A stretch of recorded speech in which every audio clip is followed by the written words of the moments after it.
Hello friends. काफी लोग dairy effects on health के इंतजार में थे और मैं आपके सामने हूँ थर्ड वीडियो लेकर। बचपन से हमको एक ही चीज सिखाई है हमारे माँ बाप ने कि दूध पियो बेटा, दूध में इतना कैल्शियम होता है, इतना प्रोटीन्स होता है, दूध नहीं पियोगे तो तुम्हारे बोन्स कैसे स्ट्रांग बनेंगे। और हमारे माँ बाप ने हमको ये सिखाया क्योंकि उनके माँ बाप ने उनको ये सिखाया। यहाँ तक कि काफी डॉक्टर्स भी यही कहते हैं। अगर ये बात अगर सच होती तो सोचिए, बचपन से लेकर हम 30-40 एज तक अगर दूध पीते हैं तो उसके बाद आफ्टर दिस एज क्यों इतने प्रॉब्लम शुरू हो जाते हैं। किसी किसी को घुटनों में प्रॉब्लम, किसी किसी को चलने में प्रॉब्लम, किसी को बैक पेन, किसी को सीढ़ियां चढ़ने में प्रॉब्लम होता है, किसी को काफी ऑस्टियोपोरोसिस का भी प्रॉब्लम होता है। तो ऐसा क्यों? दूध पीने से अगर हमारे बोन्स स्ट्रांग होते हैं तो आफ्टर 30s और 40s हमारा बोन तो सुपर स्ट्रांग हो जाना चाहिए था, बट नहीं, इसका उल्टा होता है। हमें काफी सारे बोन्स के प्रॉब्लम्स होते हैं। आपने ये सोचा है कभी कि ये सब क्यों होता है, इसका कारण क्या है?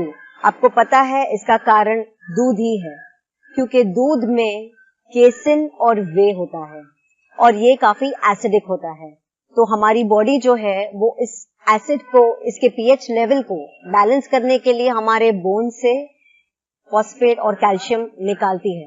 यस, और हमको ये लगता है कि दूध में से कैल्शियम मिलता है, लेकिन नहीं, दूध से कैल्शियम निकलता है हमारे बोन से और इसीलिए हमारे बोन्स वीक होते हैं। और यही नहीं, काफी सारी लाइफस्टाइल डिजीजेस हैं जो जैसे कि कार्डियोवास्कुलर डिजीजेस है, देन ओबेसिटी है, डिसेंट्री है, डायबिटीज है, एथेरोस्क्लेरोसिस है। ये सारे डिजीजेस भी दूध के वजह से होते हैं। आप सोच रहे होंगे ये कैसे? फॉर एग्जाम्पल हम डायबिटीज लेते हैं। जो सबसे ज्यादा कॉमन बीमारी है, काफी लोग डायबिटीज के शिकार हैं। इनफैक्ट हमारा India diabetic capital of the world कहा गया है और काफी सारे हॉस्पिटल्स भी आजकल भरे हुए हैं और उनका मेन कारण होता है डायबिटीज। तो ये क्यों होता है?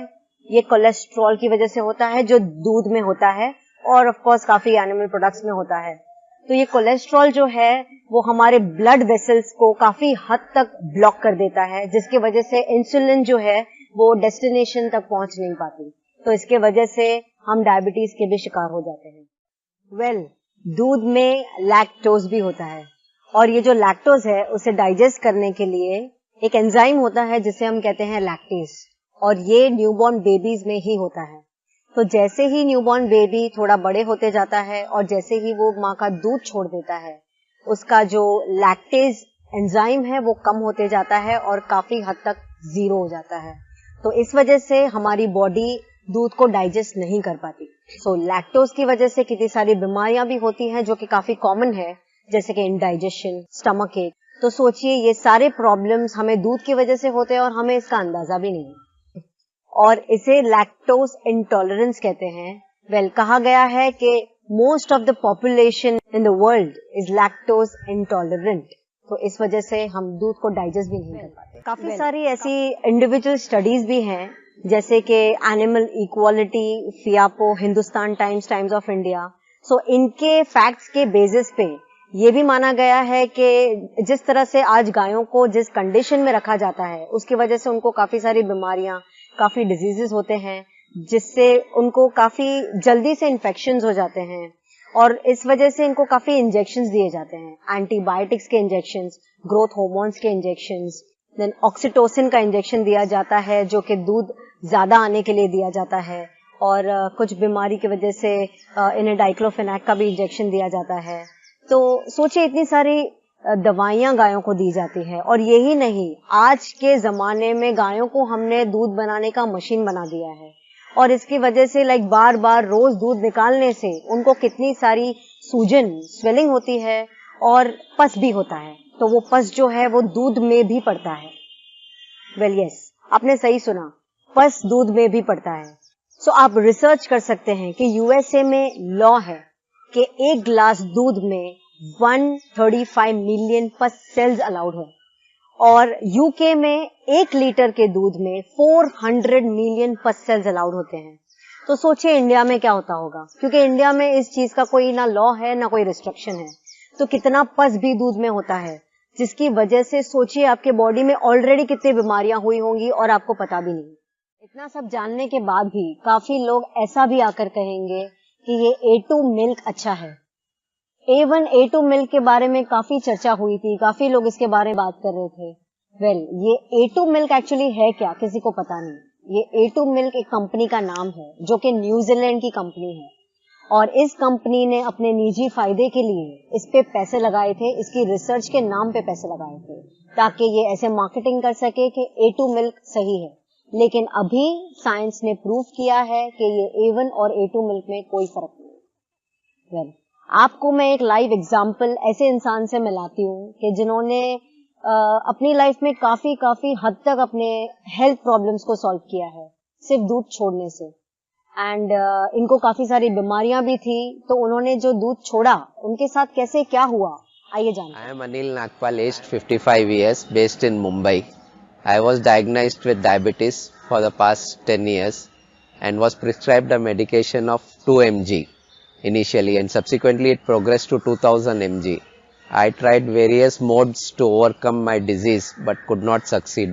Though it was a bit helpful, I did attempt to give up everything to overcome my diabetes except dairy, which I was not aware, and in spite of all this I was not successful.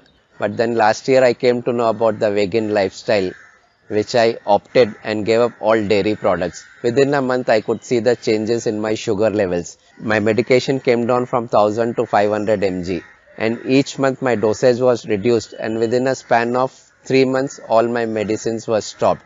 I became medication free. I could eat anything, I could drink anything. I got my reports checked, I did my blood sugar average, everything was normal.